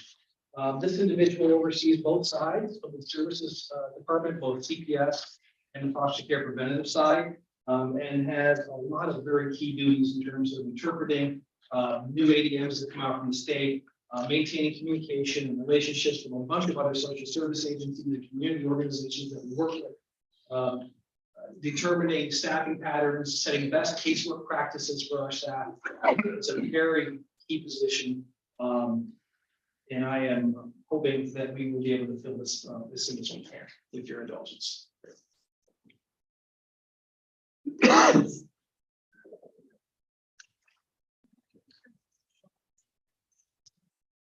This individual was with us, I believe, for 16, 17 years and has retired. So that leaves this principal examiner position vacant. This individual was in our Medicaid unit dealing with chronic care. A lot of our homebound individuals, very complex cases, which are people who are in need of or currently involved in nursing home situations. This individual is responsible for making sure that our staff are all following current Medicaid eligibility standards, making sure that all the applications are processed properly, that these people receive the services that they need in a timely manner. Also oversees our third-party health insurance program. So it's a very key position. Question? And finally, And finally, the people secretary. This is kind of a joint venture between my office and Mr. Button's office. This individual helps prepare a lot of the legal documents for the children's services side of things. Also our child support petitions. Last year, we prepared 875 child support and maternity petitions and over 2,700 documents in child welfare, including petitions, orders, and reports for family court proceedings. So this is a very key position. We can end up backlogged very quickly. We don't get these paperwork items processed and sent to the right individuals, including the courts in a timely manner. So I'm asking to fill this position. questions? Thank you, Commissioner. Next, moving on to. Thanks for you tonight. Want to let you know, and many of you were a part of the activities last week, but it was a resounding success on two fronts. The first was the annual senior picnic that was mentioned earlier, hosted by the Morristown Fire Department with legislators, department heads, and staff serving over 250 seniors. So it ended up, the rain held off for most of it, and it was a pretty quick delivery and great food as always prepared by our staff. And it seemed to be, they had live music going on after. It was a nice day out for the folks who attended. And then on Friday, after a 6-year hiatus, the Ag Tour returned with an extremely well-planned tour and lunch. I do want to thank all of you for your interest. If you remember early this year, with the new term of the board in place, I asked you if that would be of interest to you, and you, by and large, were very interested in doing that. So we brought it back. Understanding the critical importance of agriculture in St. Lawrence County and the community. And also, I know many of you got thanks for providing the meal. We had the Blue House provide lunch at our second stop. But I do want to thank Ray and Megan Bowdish and their staff at Never Tire Farm, Robert Zufall and the Maple Hill Farm staff, to Josh and Alicia at the Blue House for an outstanding meal, and to Peter Braun and the staff who hosted our final stop at the Woodcrest Dairy. Very educational, not only with where agriculture is, but where it's heading. It was a terrific day. The rain also again held off and provided us with a great opportunity to meet folks, to return visit with folks we may have not seen in quite a while. And I'm really thankful for all of you who had the time to join us. But also wanted to thank the IDA. They sponsored our transportation for the day. And Robin, our bus driver, who joined us at every stop. It was a really nice tour. I think we were right around 50 for attending. And I think we had dwindled when it stopped a few years back, I think 17 or 18, to a 6 or 7. So tremendous outpouring of interest. We hope perhaps to do it a little differently going forward and maybe do it every other year to keep the interest up, to maintain great information about the technology and where things are going with agriculture, to make sure we keep you informed as well. Work completed this last week in the basement of the courthouse to prepare some office space. And we made a determination and some caution was taken around the potential for asbestos. We brought ATL in to do some testing, and they recommend that we do have some abatement completed. They're following all necessary protocols. We've notified the courts, we've isolated the area, and it isn't as expensive as we initially anticipated. So that should put us behind on the work we're trying to complete by a couple of weeks, but it should be minimal. So I'll keep you posted on that. You'll likely see a request. I'll talk with Chairman about getting a contractor in to get that work done expeditiously. Just on that renovations front for a moment, with the delays associated with being able to get installation of carpet in, over the last few months, you've been approving renovation for the county clerk's office, and we now have a scheduled date for carpet installation there, which we followed up by the new cubicles. We will then do some renovations in the county attorney's office, and then our larger projects are going to be at social services, which you've approved for that renovation, for the internal structure of carpet replacement, cubicle setup, much greater project space and work environment for our staff. And then we are finalizing the work to get the bids out on the street that you approved at this month's board meeting for the public safety complex. We're very excited. Lots of things beginning to happen, but much like lots of projects that we all do, we're held hostage to both supply chain and then workforce to do the installations. So we'll keep you on track with that. We'd love to have you in when some of these projects are done to make sure that you can see the work completed. This Thursday, I don't know if any of you were planning to attend, but I certainly extend the invitation from the Development Authority of the North Country, who will host an open house. I have attended in the past. I think a few of you have made the trip down. It is very much worth your time to take the trip and to do bus tours around. You can see the new expansion of the new landfill and to really understand a little bit better what the Development Authority is up to. They're very welcoming and there's always a good showing at those events. So I encourage you, we can get you details if you're interested. I know they'd love to have you. Wanted to mention to you that EAP provided the drop off to county buildings and outposts on Wednesday, August 9th, the ice cream. You'll remember before we were in a pandemic situation, we used to serve ice cream out here every summer, and then still wanting to provide for our employees, EAP picked it up and actually had an ice cream truck come and stop at each of the buildings. And we invited staff out to enjoy ice cream and then take some back in for those staff who may not have gotten a chance to get out. So we didn't forget our outposts. We made sure that those got delivered as well. So that was a great effort by EAP, and we're grateful for their support of our workforce. Wanted to mention to you in all of your mailboxes, if you haven't picked up your mail, to do so. We are in day 10 of budget reviews, and last week we finished with some of our partner agencies. And that included our new Director, Soil and Water Conservation District Manager, Casey Savino, who took the time to prepare each district with the work that's been completed by Soil and Water. So we have copies of those, but each of you received for your own district with a map of your district and some notation for the work that they have completed. So I encourage you to pick up your mail, take a look at that, and certainly reach out if you have any questions. Also wanted to mention two committees that met. Chair Forsythe appointed the committee to review the rates on the indigent burial. That committee, chaired by Legislator Haggard, met last week. Had a great opportunity to meet with representatives from the Funeral Directors Association to go over those rates, to understand the challenges that they face, and to talk about what their request would be. And also included our resource agent from Social Services, who deals with this on a daily basis, had an opportunity to talk about what options we may be looking at. It's likely we'll meet one or two more times before we return a recommendation back to the Board of Legislators for consideration. Also, later last week, the 250th Commission convened by Chair Reagan, met in this room to establish both the critical entities and organizations that we want to make sure we include, and also a review of a draft logo, conceptually how to plan for this type of event and events over the next couple of years, but all in anticipation of building up to the 250th anniversary of the United States. So certainly something you'll receive periodic updates from both committees, but I wanted to let you know that their work is underway. And then lastly, tonight, unless there's questions, I wanted to give you an update. Usually, I'm able to provide you with following contingency resolutions with a status update of where we are. In the 2023 budget, you have appropriated $4.9 million in contingency. And that is a combination of targeted and untargeted. And this year, in the targeted amount, is $3.7 million. And of that, so far this year, we've spent $897,000 for a total of $2.8 million remaining. And in the untargeted area, that generally is available for things like tonight, when Andrea had to come forward and ask you for $300,000. That was targeted, untargeted is $1.2 million. And of that, we have spent $98,000. So that leaves a total of $1.15 million left.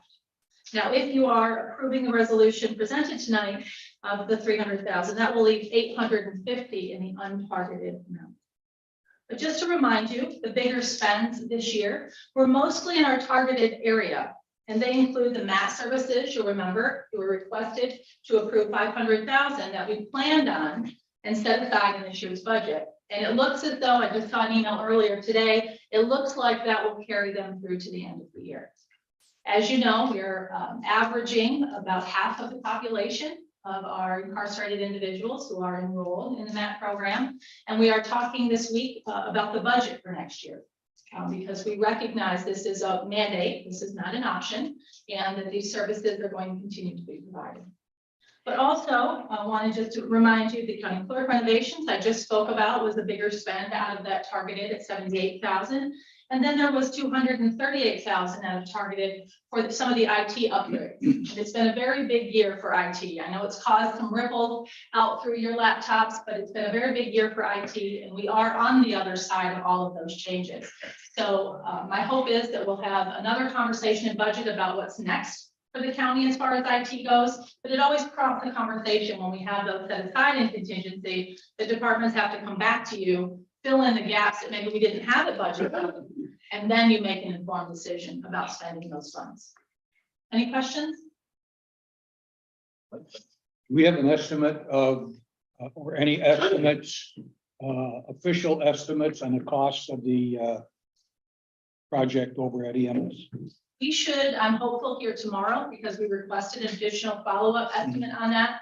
The last estimate I'm familiar with that we had was just north of 4 million. But I will update that as soon as we know different. Thank you. There's no other questions. Okay, we'll move on to committee reports, beginning with Ms. Curry, Board of Health. Board of Health last met in May, reported on that June, and we don't meet again for September 9th. Thank you. Mr. Burke, CDP Board of Directors. CDP, so that meet in summertime. However, there is a brief update, winterization. In the program.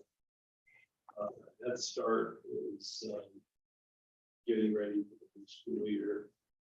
They've got some staffing challenges last minute. Resignation. Teachers. The neighborhood centers received assistance from the IDA. Help keep them afloat by services. That's about it. Thank you. Community Services Board, Sackett. Thank you, Mr. Chair. We do not meet in the summer. Our next meeting will be on September 5th. And if I may, unrelated to that, the Supreme Court Library final report was distributed to the legislators. I just want to bring that to your attention. Thank you. Mr. Denisha, Office for the Aging Advisory Board. Mr. Chair, nothing to report since our last meeting. Our next meeting is Monday, September 11th at 10 a.m. We want to touch the group on the senior picnic. Thanks everyone able to attend and participate. And it was appreciated by the seniors that were there. And it was successful, really well attended, great entertainment by the Bloom Brothers. And it was, yes, looking forward to another year.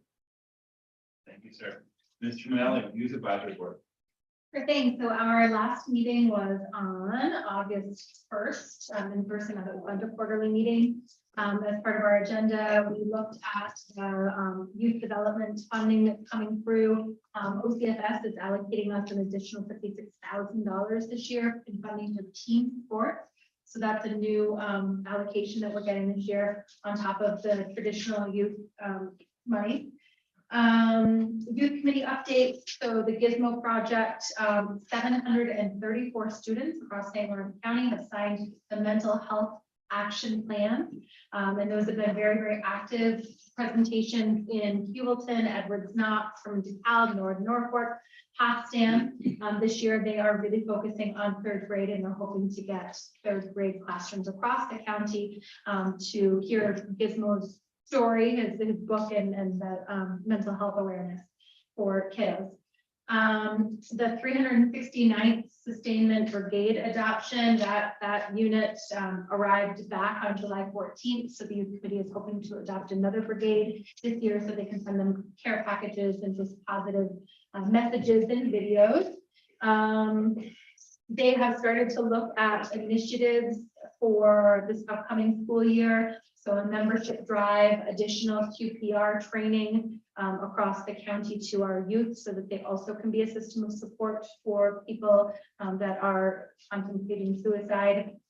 The trash dash will happen again next April. And then our interns that were, that the Youth Bureau had, the summer interns, their last day was on Thursday. And they had a chance to work on some public service announcements, one including the Suicide Awareness Coalition's Talk the Walk event.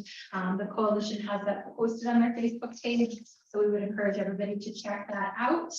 And then the teen ambassadors this year are considering joining the National Youth Council. And if they end up doing that, it would allow them to research needs in the county and actually create a public, a community service project that they would be focused on throughout the year. Our next meeting is Tuesday, November 7th. Thank you, Mr. Manali. Is there any old business? Any new business? to bring? As well as any for executive sessions? There is for litigation, negotiation, personnel. For the medical, financial credit, or employment history of a particular person or corporation or matters relating to the appointment, employment, motion, demotion, discipline, suspension, dismissal, or removal of corporation, and one appointment.